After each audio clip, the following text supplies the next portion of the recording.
Oh, hey everybody. Poor Man here, checking in from quarantine station number 236. Tell ya, it's been a long, hard week, so poor man taking the day off. But as they say in the business, the show must go on.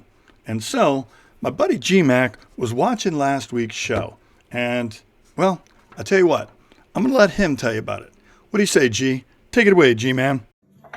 All right, we're out here on day, I think it's week 75 of isolationism or whatever it is.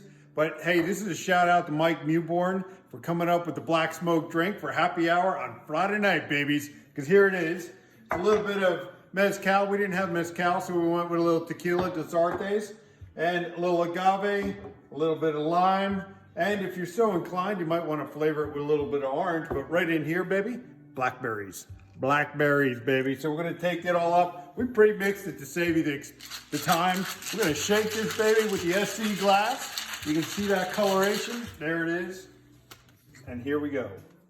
The black smoke.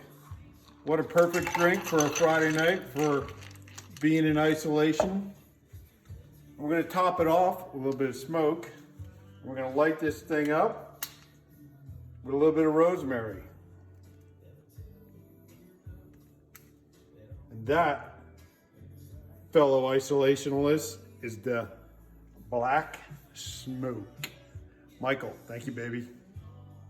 So, I didn't really come up with the drink. If you don't believe me, just check out last week's show, or head on down to the Sheraton in Carlsbad and have Matt whip one up for you.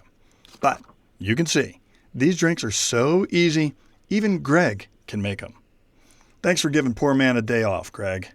If you need the recipe, you can either watch last week's show or hit up the website, Pourmanmike.com. And, as always, pour well, pour often, poor man. We'll see you back at the office.